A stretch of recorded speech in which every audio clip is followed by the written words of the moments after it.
that's on page 69 of your budget book. Thank you, Chief Chase.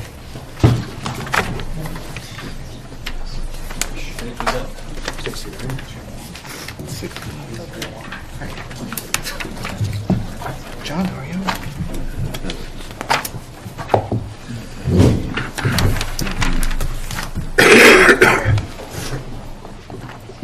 Welcome, Director Brislin. Thank you. Just give me 1 second to get settled here. Sure. Good opportunity for a coffee. Or donuts. So much chocolate. Just let me know what you want. So I appreciate the conversation up to this point in time because I think the council's done a really good job in covering a number of issues that really are important issues going forward that are actually embedded in our budget, but often don't get discussed. This is what happens when we're applied with coffee and sweet treats, and we're not only bright-eyed and bushy-tailed, but very inquisitive. As you should be. As you should be. Okay. Okay, you ready, Director? I am. Good Okay. morning. Good morning. Morning. My presentation I kind of have both the Parks and Recreation Department and the Community Center kind of together in the same presentation because it's kind of what we do on a day-to-day basis. So if that's okay with you, I just assume proceed Yep. with that. That's fine. That is fine. Just a note to the council, anything to do with CSB Community Centers on page 72 of your books. Okay, go ahead. Great. So it could take me hours to sit here and go over everything that we do through the Parks and Recreation Department, but I'm just going to cap it up in a couple minutes and kind of give a snapshot of what we do on a day-to-day basis.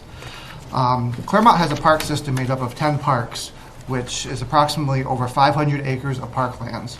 These include a wide range of facilities such as baseball, softball fields, basketball and tennis courts, playgrounds, open spaces, and walking trails. Our parks are also utilized by Stevens High School. These are their main home fields as well as their practice space as well. We also have a state-of-the-art community center that we oversee and manage that averages approximately 8,220 member check-ins per month. We sell an average of 1,067 day passes per month, which totals an average of 9,287 people coming into the community center, checking in, using the facilities such as the weight room, the basketball courts, and the pool. This does not include the people coming in for meetings, the many meetings that we hold at the community center, programs such as swim lessons and swim team, and our basketball programs. The community center is open 95.5 hours per week. We're open Monday through Thursday, 5:30 a.m. to 9 p.m., Friday from 5:30 a.m. to 7 p.m., and then Saturdays and Sundays we're open from 8 a.m. to 6 p.m. The only days that we are closed at the community center are Christmas Day, New Year's Day, Easter, and Thanksgiving. We have limited hours on Memorial Day, July 4th, Labor Day, Christmas Eve, and New Year's Eve from 5:30 a.m. to 1 p.m. And then if you remember, we open back up on New Year's Eve to do the New Year's Eve celebration sponsored by the Rotary Club. So we're open when people can use the facility. When people are off, we're generally open and working to provide the service to the community. Parks and programs support economic development by attracting and retaining residents and generating income for the community and local businesses through events that take place throughout the year. We run and coordinate a variety of year-round programs for adult and youth sports and various recreational activities. And just to kind of give a quick snapshot, our youth sports, we see about 1,660 participants per year for youth sports. This includes youth soccer, youth basketball, the baseball and softball programs as well. Our youth camps, we see about 380 participants. Our aquatic program, we see about 375 participants per year. This is swim lessons and teaching people in youth how to swim, and adults as well with adult swim lessons. Adult sports is a growing program for us, and we see approximately 700 participants per year with our adult sports programs. Our big one that was just starting up this weekend is our adult co-ed softball league, and we have about 25 teams in that league that takes place on Saturday and Sundays. at Veterans Park. In our fitness programming, we see about 1,577 people who participate in various fitness classes, such as spinning, Zumba, and boot camp as well. We oversee and coordinate over 15 special event programs. These include the July 4th program, Hallowesta, 5K races, Reach the Peak, to name a few. A few of the major accomplishments over the last year that we're very proud of is we replaced and relocated the playground at Monadnock Park. This not only allowed better access for users to the playground, but it also opened up field space by getting rid of the old playground for our growing programs. This project was made possible through the LWCF grant, as well as assistance from the Claremont Savings Bank Foundation grant. Last fall, we replaced and converted all of the lights at the community center to LEDs. This helped reduce our electricity costs at the community center. With continued help and collaboration from the Claremont Youth Baseball and Softball Association, we're able to add drainage and infield mix to a softball field at Monadnock Park, and that just happened. We just finished that up the beginning of the season about a month ago. In the spring, we hosted the Special Olympics regional meet in Claremont. This is the first time that we've done this. We had over 100 athletes. We had 70 volunteers who participated in this event. We had great feedback from the volunteers, the participants in the event, and the spectators, and we're looking forward to making this a yearly event here in Claremont. As we continue and grow to develop our programs, we also add wear and tear to our fields and facilities that add an increased workload to our existing park staff. Our park staff now is currently made up, it's overseen by our Parks and Facilities Superintendent, Tim Hernan, and then we have one full-time parks person, and then we have one part-time year-round parks person. We also have two seasonal employees as well that work throughout the summer months. With the budget we developed and continued support from our local businesses, we're able to continue the same level of programming that the community has become accustomed to. And then before I open it up to questions, there were a couple items that I had in the extra column that I think you received yesterday. One of them was for a part-time maintenance person at the community center at $27,294. This part-time employee would allow us the opportunity to address many of the needs of the day-to-day maintenance of wear and tear of the community center. Another item I had in the park side was $59,000 for a new roof at the Arrowhead Lodge. The main lodge is overdue for many energy-efficient upgrades, and this $59,000 would allow us to get started on that with replacing the roof. And then I also had $240,000 on the park side for the tennis courts at Monadnock Park. They require complete replacement and new construction. We are past the point of patching and resealing, so they need attention in the immediate future. Mr. McLean? So with tennis courts, you know, I've seen a lot of tennis courts around the various communities that don't seem to be all that well used anymore. My apologies to anybody who's a tennis player. But are there other recreational opportunities that seem to be more popular than perhaps tennis might be? Sure, and right now we have two tennis courts in Claremont, one at Monadnock, one at Moody Park. The one at Monadnock is in a lot better shape than the one at Moody Park. Pickleball is a growing sport. We have pickleball at the community center year-round indoors. There is an opportunity to turn the courts at Moody Park into pickleball courts. They would have room for 4 pickleball courts and a basketball court at Moody Park. Do we know what the associated cost with that would be? Roughly, obviously. I think the pickleball court at Moody Park would be, and the basketball court is approximately $170,000. So before we open up to questions, just one comment with regard to your introduction, which I think we can all say we appreciate these introductions. They've been very very comprehensive and in-depth, and it gives not only us but people in the public a good understanding about what's happening in these departments, what's been achieved in the current fiscal year, and what you hope to achieve in the coming year. With regard to the usage of all of your parks and the community center, I know it's traditional that we tie it into economic development because it brings people into the community. But I think because we have a public health chapter in our master plan, I think it would be nice in the future to incorporate, if you can, somehow measure the impact that you're making on population health. I don't know how you might do that, but I think it's very important that we tie the investment that the community is making into these facilities with population health improvements. So I'm hearing quality of life, which you obviously understand, which is the selling point relative to bringing new residents, new businesses, et cetera. Quality of life is very important, and these amenities are work towards that quality of life. But you're also asking about the health of the community. What comes to mind, and maybe Mark might have some additional information, would be relative to the number of participants, if there was a way to measure that, and making the inference that if people are getting some level of activity, which is what's prescribed for most people, to get out and at least have three different engagements during the week, whether you walk or you run or you play pickleball or whatever it is, for a duration of 30 to 60 minutes, that's a measure that could be helpful. And I can give two examples. One with the economic development impact.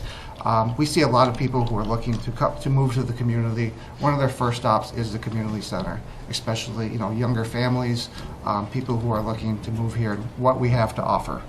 And definitely the health impact, we can work on trying to measure those achievements. We have a lot of success stories at the community center of people who are there to get healthy, whether they have health issues or they're there to lose weight. We have a lot of success stories, and we can definitely work on measuring them. Thank you. Yep. Okay, questions for, yes, Assistant Mayor Dan. Yeah, a couple of questions. I notice on the employee breakdown, you've got fitness instructors listed. Most of them filled, one that's vacant. Do the fitness instructors pay a fee to the community center? So fitness instructors are part-time employees of the community center. We have approximately 9 to 10 fitness instructors, and we offer approximately 26 classes per week. Okay. So if there's a class that we're looking, or a class that we can offer, we always look at trying to bring them in and offer a class if it's cost effective. At some point in the past, recently, a couple of years, it had been, I think, discussed, and I don't have a problem with the way you explained it, but it had been discussed that if people were going to come into the community center and wanted to run their business activities as a fitness instructor, they would be required to pay you a fee. So currently Nobody we have, does that? Currently we have personal trainers. So Okay. we can't confuse personal trainers with Fitness instructors? fitness instructors of classes that we offer. All right. Currently we have 2 personal trainers who pay us a monthly fee to conduct their business and meet clients at the community center. Okay. And lastly, I know we've talked about it for a few years regarding your maintenance person. This is a half-time position in the extra. Yeah, I would be in support of that. But we'll see what somebody else has to say. So, I'm sorry. You want to say I was something? just going to ask about so if somebody comes in and is an instructor for Zumba or some other particular activity like that, do we charge anything additional for the participation in the class? Yeah, we have some classes that are included in the price of a membership, and other classes we have a fee for, depending on the equipment involved and the certification of the instructor. Thank you. Councilor Keir. So I think I also echo what, it's like Alan, but what Councilor Lovely Tamlin was saying, lovely Alan was saying. because I think that Parks and Rec is, I mean, it's massive. We have this awesome, it's probably the most tangible thing we have in Claremont that shows how great we are. It's such a great asset. I mean, 500 acres of parkland is amazing. I think we need to make sure we're investing in it because it's also probably one of the most visible things people see and use when they're coming to Claremont, especially if they're looking for a new place to come. So I would be in favor of these additional expenditures as well. Okay. Counselor Kier? Counselor Kolowski. I'm very proud to be one of the 9 that voted to build the community center. It took a lot of heat for that decision, and shortly after it opened, most of those questions went away because people joined the facility and see what it actually does for the community. I think it's vitally important to add in the part-time maintenance position. One of the reasons that led us to build the new community center is the wear and tear and the lack of councils putting funding behind maintaining what we had. And I think for $27,000, it's wisely spent. Counselor Polk? Two questions. The first one is the part-time employee, half-time there. What's the other half-time? Or is that person just specifically half-time? That person would be half-time. It's a part-time, 28 hours a week. So in the past, I'm going to add with 2 other questions here. In the past discussions, that part-time employee was also going to be shared with the folks to do things down there. But now this person will be specifically half-time, not shared with anybody else, therefore not getting the benefits and such? Correct. I haven't had any luck of trying to get the full-time person between both departments, and I really feel that this is a need. If I start with a part-time employee, I think that's a great start for us. Yeah, I remember benefits and a few other things were part of the issues as well. So the second line of questioning goes to the $59,000 for Arrowhead, and I'll ask this of both you and the mayor. I believe we had received some money from the state of $100,000 earmarked for Arrowhead. I'm glad you brought that up. So as you know, on Tuesday, I was at the State House testifying before the Senate Finance Committee. And in preparation for that testimony, I checked into where we are with that. So where we're at is during the House budgeting process, they stripped out those capital improvement projects that the governor had originally proposed. There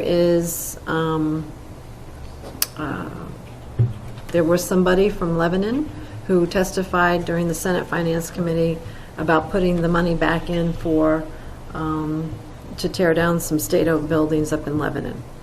Other than that, there isn't any movement that I know of happening with regard to returning those capital improvement budgets to the budget process that is now in the Senate. However, I am hearing that there is support, instead of doing those specific projects that the governor proposed, to release about $20 million to the communities, to the 234 communities in the state. And that can be used however the communities want. So the budget process is nowhere near final, but that's where I'm hearing. So whether we get it in the form of the specific project, or if we get it in the form of, and I don't know how $20 million is going to break out across the state, but there is, either way, there is the probability that we will get monies from the state for infrastructure type or capital improvement type projects. Director Brisley. Can I ask a question back at you? Yeah. How does their budget line up for our budget process as far as that being approved and knowing when this will be approved? I mean, Well, we have on the council, we have State Representative O'Hearn, so why don't you answer that question? As far as the budget? No, as far as when it's finalized normally. Well, it's going to go from the House to the Senate and then back. Committee of Conference. And Yeah. if they can't agree on it, then, so it could be in June. Yeah, so we're looking at sometime in June is usually when that happens. Sorry. let me go, you wanted to comment on the Well, I'll wait budget? for Councilor. Go right ahead. I'm on Okay. the subject. So I'm wondering about this. So this may not be true, but it's my feeling that Claremont doesn't get its fair share. So I'm concerned about that, and I'd like to understand how this $20 million is going to be distributed. Is it going to be competitive? Is it going to be a formula? Where does it come from? And I really think that Claremont needs to get its fair share of that $20 million if it's available. We couldn't And I hope agree that with you more. Councilor O'Hearn and others will make a real effort to get that for us. And I think we will be, because I couldn't agree with you more, Mr. McLean. Ms. Walter? The other thing I thought was that the projects that the governor had were actually the second year of the state's biennium budget, because it's a 2-year budget. So we wouldn't necessarily see, in regards to what you were talking about, until FY '21, if they put it back in the budget. Okay. Somebody had a question here? Councilor Stone. Oh, Counselor Stone wanted to. Yeah. Jumping back to Arrowhead for a second, what's the condition of the heating system at Arrowhead now? That is also in the energy efficient upgrades. I don't know the year off the top of my head, but that is one of the things that would, So it's still functioning, it's just you want to replace it? correct. Okay, so It's, that will help me out a lot. And the windows and doors, same thing, everything's A-okay, they just want to replace it for? yeah, I mean, the windows and doors are, I know the windows are original with the building, and as we're doing energy efficient upgrades to help us out, we would want to kind of replace all of them. Now, the they're- third one is the roof. Now, that has some issues that are pending that are more, priority than the Yeah, other two. I think the roof is our top priority now. Chuck came, and there's shingles that are falling off, and we want to make sure that we don't get water into the building. So I think roof would be our top priority. And that's kind of why I started with the roof, kind of being looking at the overall budget and not doing it all at once. And that's why that figure doesn't match with what we asked. Correct. That which was included in the governor's proposed budget. Correct. Governor's proposal, I included everything for this budget here because of everything else that we need to fund. I just did the roof. Counselor Carey? I'd like to motion to tentatively approve the parks budget. Before, we're done? Okay. we're now done, so. Yeah, I got questions. Counselor O'Hearn? Under machines and equipment, 940 item. You have $100. What is that for? I'm sorry, what line item? 940. 940. Parks and Community Center. That's right. Machines and equipment. That would be me. Technically, you're not supposed to spend money out of a line that has no money in it. So generally, those are placeholders in case we have to transfer money down to that line to spend something. So you'll see a bunch of lines that may have $10 in them, or $50, or $100. That's one of these. There's not necessarily something he plans on buying with $100. The reason I am asking is that I use the gym quite often, and I know that you've updated the treadmills and stuff like that. And I was wondering if you're going to update the equipment and the weight part of it. So for this year, we have a little bit of money from capital in the equipment for.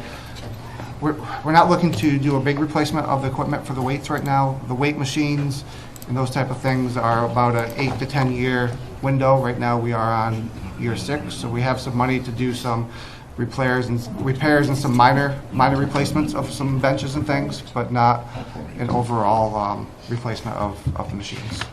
He's on Who's on the community center side? But, Counselor O'Hearn?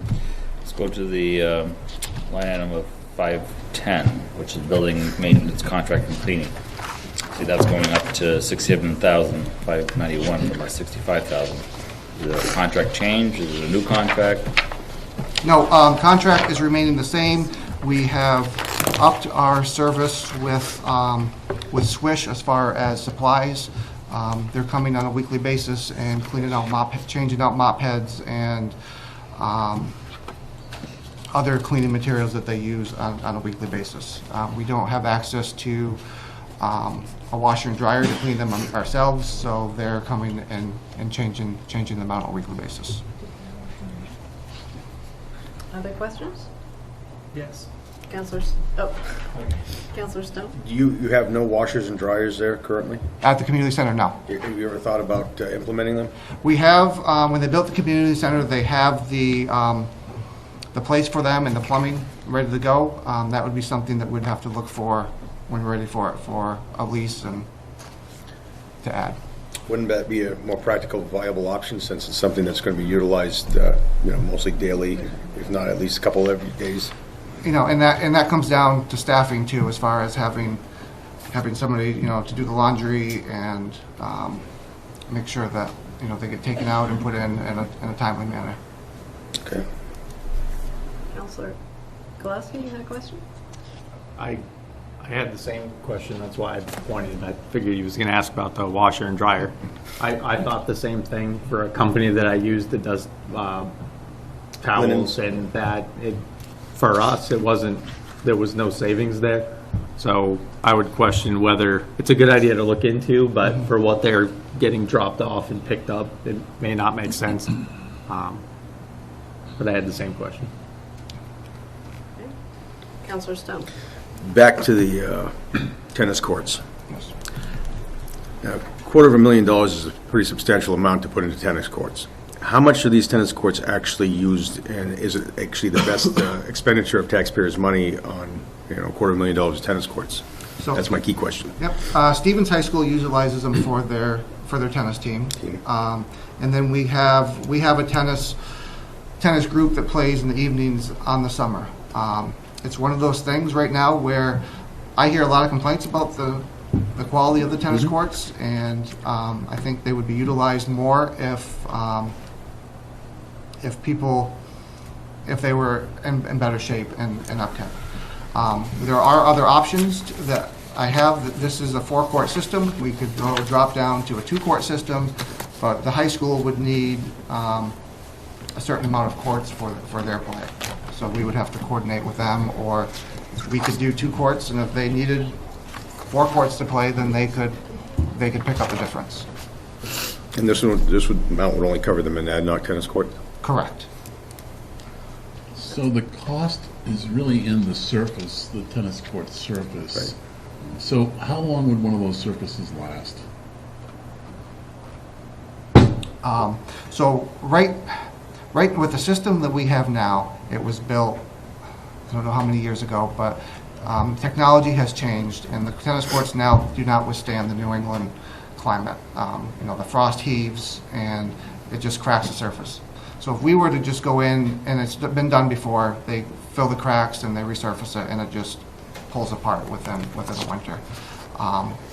So now, hopefully it would last, up to another 20 years for the surface. It'd have to be resurfaced again, every 7 to 8 years just for the upkeep. But, So I think that goes to your question, Councilor Stone, because if most of the use is going to one particular club and also the high school to support a program, is there a way for us to also get some additional revenue relative to the upkeep and maintenance of these courts, in particularly the playing surfaces, which is where all the expense is? Is it possible for the school to share in some of the cost with the city relative to these courts? Again, I realize that the school has its own issues, but nevertheless, if we're maintaining courts for primarily for their use, and the community's not using them as much, but they need us to keep those courts in play, then perhaps there's a cost-sharing formula that would be helpful, so that we could have a way of keeping them in the condition that they need to be in over the course of some time frame. and the other option would be to apply for grants. But a lot of the grants, ask for a match, whether 50% or 75%, depending on the grant. So right now, I don't have any money for a match to write that grant with. Okay. Excuse me. So if you have an opportunity for a grant, what was the percentage? They're usually, a 50% match. LWCF was a 50% match, and I know that's coming up for another round in this summer or fall. All right, so that might be something to take a look at. Yep. and then come back to the council relative to that particular project. In the meantime, would the council like us to take a look at whether or not we should actually have 4 tennis courts, or should we reduce the size to 2, and are there other playing surfaces that might be utilized for new sports and new activities? Yes. Yes, definitely. Okay. Other questions? Councilor Ahern? One more question. I don't know how to phrase it, but it's my understanding that the community center was supposed to be at some point self-sufficient. Or are you guys in the red or in the black? May I respond to that? So I believe both Councilor Kolaski and I were on the council at the time we made a motion and passed that motion.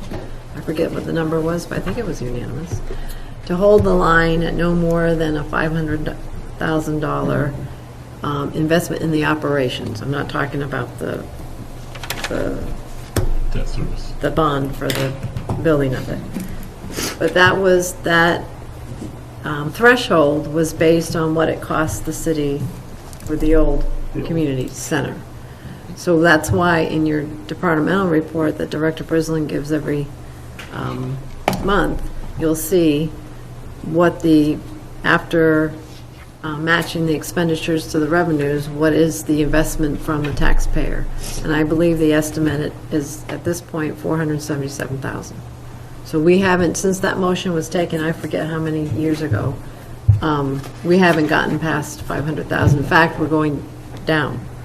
So there's always, yes, we should always try to decrease the investment needed for operations, but right now, I believe in 2019, FY 2019 is estimated to be about $477,000.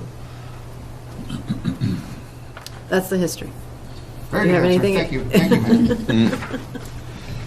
Yes, Councilor. And the only reason I'm saying this, and we've had a discussion, is that I think we have to look at the hours because, for some reason, as I've mentioned before, community center closes at 6 o'clock on Sunday, and it closes earlier or a little bit later on Saturday, but during the week you're open till 9.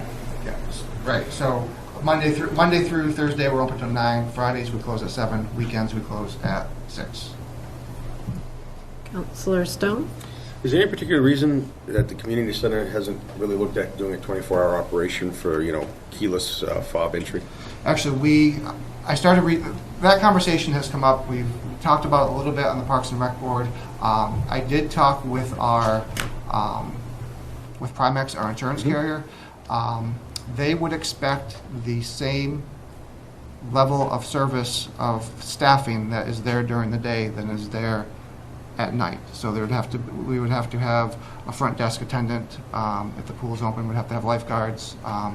But just if the fitness center was open, they would expect some sort of staffing presence there. Do you think that would be a viable option? It's something that we were looking at the Parks and Recreation Commission. It's come up. There's several members that have talked to me about it, and it's something we can investigate. I have a hard enough time finding a staff member to open at 5:30 in the morning. Thank you. All right, any other questions? If not, I'd like to just go down the line and find out who is in support of the part-time maintenance at $27,000 something. $27,294. I know some people have said, Councilor Lassard, would you be in favor of adding that to the budget? And this is just tentatively. I'm just trying to get an idea. Okay, Councilor Ahern? No. Yes. Councilor Zullo?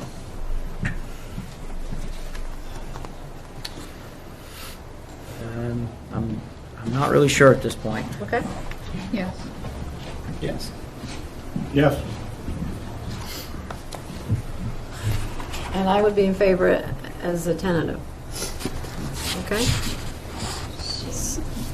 Yes, Mr. So McLean. I really appreciate how the council is doing this, and I think that there's nothing wrong with this at all. This is great to go through and get tentative approvals, and There is also an argument to be made, I suppose, or a discussion to be had relative to wanting to see the entirety of the budget before you get too locked into, because then you'll begin to see how it all plays, because if we're going to take something out, then it provides us with more room. If we don't take anything out of the budget that's been presented, then the supplemental list is going to add cost, and it's going to increase the tax rate, and you haven't really seen everything yet. So I do appreciate what all the members of the council are saying and doing, but it's still a good portion of the iceberg is still under the water, and you haven't seen it yet. And the Titanic's coming up. So I just think that it just sounds good to go in this direction, but you might want to see the entirety of the budget and then begin to think how you want to shape it and how much and where you want to put the additional dollars if it does drive the tax rate. Right. So my intent in doing this is just to find out on various supplementals where there is support and where there is not. Understood. So I understand. Anyway, so we are seeing some change over the years. I think before, in the past, for Parks and Rec, the ask was for a full-time maintenance person. In light of the support that you were starting to see, Director Brislin, I would ask for an outline of what this person would do exactly, what the job description is, and what is not currently being met that would be met by having this position. Is that fair from the council? Any other? Okay.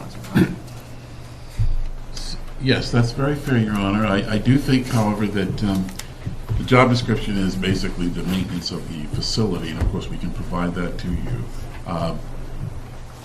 That's a really good, I think, inquiry on your part, because what isn't happening now? Right. And so with the outside service coming in periodically throughout the day, that's a good thing, but it doesn't carry forward. And so there are time frames where we don't get the level of cleanliness that we want. And for a facility like that, we really want it to always look its best to the extent possible. Now, it's like anything else, you're buying down the cost of doing business to the extent that you can't have somebody there all the time. However, one of those most heavily utilized periods of time, and could we have a person who could hit those areas a little harder than just the cleaning service that we have now? And I think that's going to be the bulk of what you hear from us. Councilor Kolowski. This is where I don't want to get confused on this, because I understand that this maintenance could probably fill in some gaps there, but I think what's important and what I don't want to see happen is what's happening now. The maintenance, to me, would be touch-up painting, repairs, fixing doorknobs, items like that are not happening, that you actually would expect a our part-time desk employee to go try to address something. And over time, we end up with the building across the street that we have to close. And that's where I was going to follow up with the city manager, is that, there are day-to-day things that happen. We average over 400 people a day to come through the door. Middle school kids are in there. We just had one of them throw a rock and break the window and shatter the window in front of the community center. So, to clean that up, nicks in the wall, to have a schedule to repaint them. If there is something that the right person with the right knowledge and skills, if there's a piece of machinery that's down in the fitness room, it's at least 2 weeks before we can have our service company come and service that. If it's something that they can just tighten a bolt or readjust a belt that they can do, it would get that back up. And it's part of the customer service piece that would definitely help us put our best foot forward. Okay, Councilor Aaron, you had something?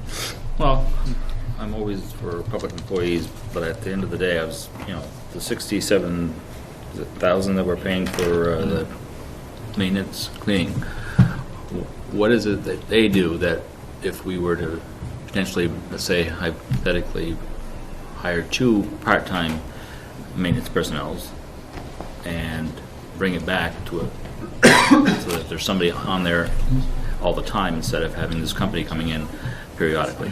So in that line item, our contract for the cleaning company is approximately $54,000. The other money is for supplies and the other services that we talked about earlier. I've talked to other departments, other community centers around the nation. A lot of them use contracted services. A lot of them have contracted services there on a full day basis. We have them come in at night and do a cleaning. I think having somebody that can, fill in the gaps. At this point, I need somebody that can repair things and fix things and do kind of the supplemental cleaning. I don't know if I answered your question or not. Well, I think you'll come back with some details with regard to that position that might satisfy some questions. The last thing that I had was, I know you had approached the council at some point about corporate memberships, and I don't know where you went with that, and are there any other revenue streams that you're currently investigating? So we continue, right now we're working with Red River with the corporate memberships. I had a meeting about a month or two ago with NFR with the same corporate membership, and we're trying to work out logistics with that. And other revenue streams that we've talked about and that we're currently doing. We have sponsorships in the gym. We have banners that go around the gym. This past year, I think we brought in about $3,000 with those sponsorships. So it's something that we're working on improving every year and looking at doing as time goes on. And each year we have more banners that we're about halfway around the gym right now. Are you going to be doing that same thing down at Monadnock Park? Right now, the Baseball Association does it for their fundraising for on the fields, and they're an extension of our department with the baseball and softball program.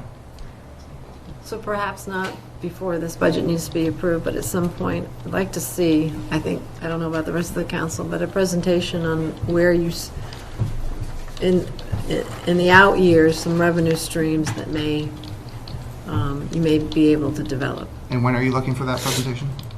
after this budget season. So, does that sound fair?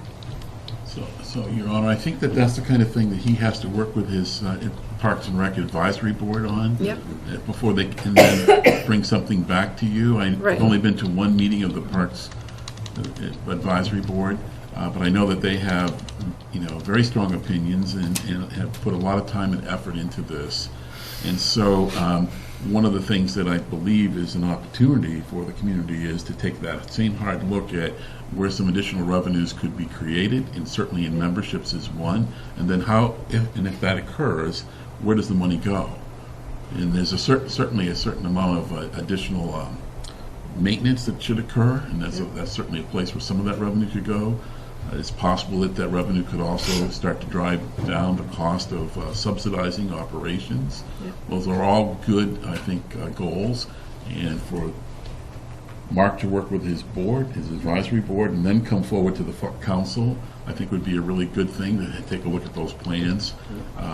So that probably is going to be something that could occur probably towards the end of the summer. Yeah. And again, it's just in the talking stage, and there's some very strong opinions about this, but perhaps we could get the conversation going. Yep. Okay. Anybody else before we make a motion to tentatively approve? Does anybody want to make that or not? Councilor Kier. So on the parks budget, I would like to motion to tentatively approve a budget of $461,503, which includes the $59,000 needed for the Arrowhead roof, with the understanding that I would support additional funding for the tennis court / whatever once we have more information on what they're thinking for that. Wait a minute. Can you say that motion again? Yeah, I would like to tentatively approve a parks budget of $461,503, which includes the additional extra $59,000 for the Arrowhead roof.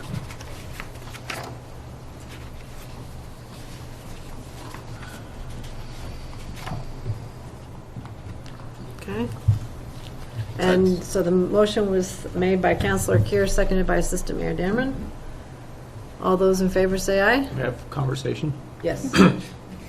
We didn't talk about the roof at all, and I understand there might be funds lingering towards that. I'm very mindful of all of the buildings, the outdoor pool that got shut down, the GCC, because the JSL, all of the stuff that we don't invest dollars into, I think it's important to add this money in, and in the event that we can recoup that from outside funds, fantastic, but I really think it needs to be invested in at this time. And I would definitely, obviously, agree. Arrowhead is a huge, amazing resource we have that a lot of towns don't have, and we really need to be able to invest in that building to make sure that it's viable for the long term. People continue to come for it. So I have a comment, and I am a huge supporter of Arrowhead and what they do for the community economically, and all of the many hours of volunteer work that has gone into that facility. And yes, the roof is in terrible need of repair.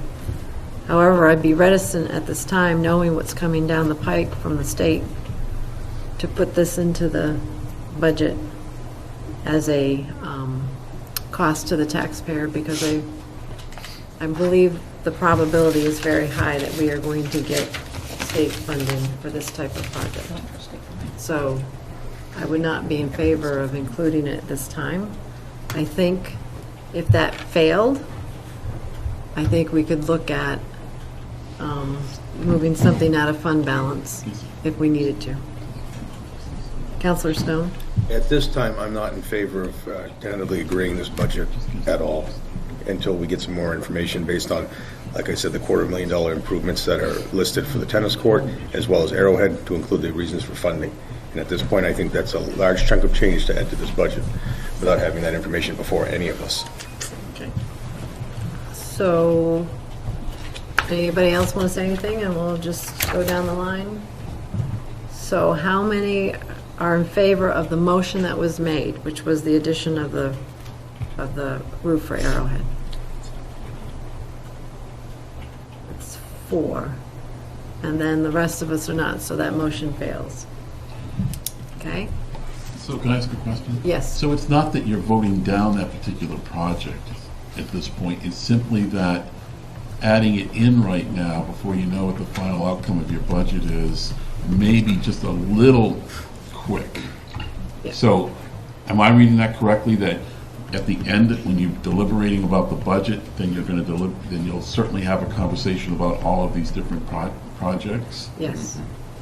Councilor Kowalski? Yeah, we've done this in years past. It's basically just, in essence, a reminder bookmark that we talked about this particular item, and then at the tail end, we go back, just correct me if I'm wrong, but just all the years that we go back and we discuss, same thing, bus service, all of that, Sure. at the tail end, which ones we argue extensively then. So I think it's helpful for the general public who are watching to understand that you're not necessarily voting out the project, you're just not ready to vote it in. Right. Thank you. Okay. All right, so does anybody want to tentatively approve the CSB?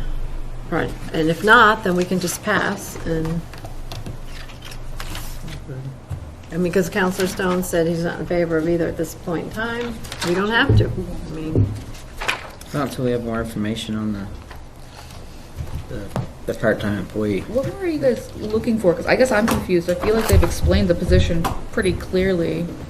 So I'm just wondering specifically, just so we don't come back and they give us the same information, is there specifics that you want from them so they bring you the right shit? yes, I think we went over that. I'm not sure what you're asking. No, and that's what I'm missing, because I thought they'd answered your questions, and that's why I'm confused. So I want clarification. I think we understand it from the point of view, Counselor, that we're going to look at the contracted service right now, see what they provide us in terms of their time and the effectiveness of that. So let's say that what they do for us gives us a standard, a significant standard that works for us, a satisfactory standard of 80% of the time, but we have 20% that's because of the use and because of when they're here and when they're not.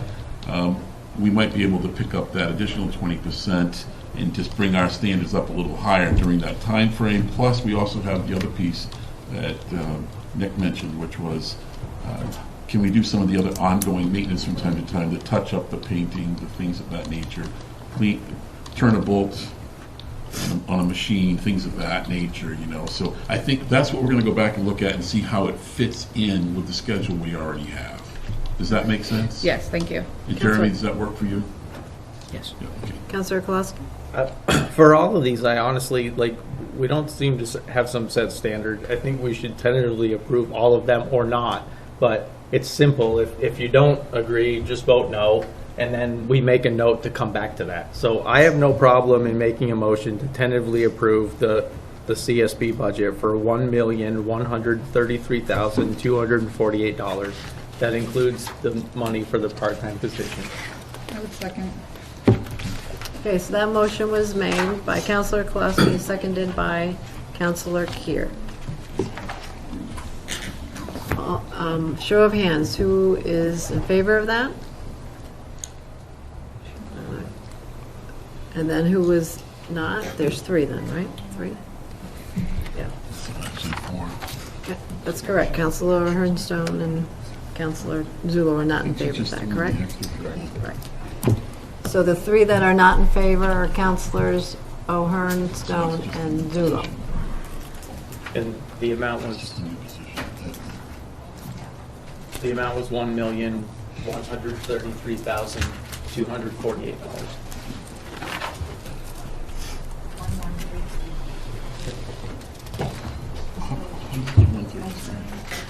She had a part-time position at that one.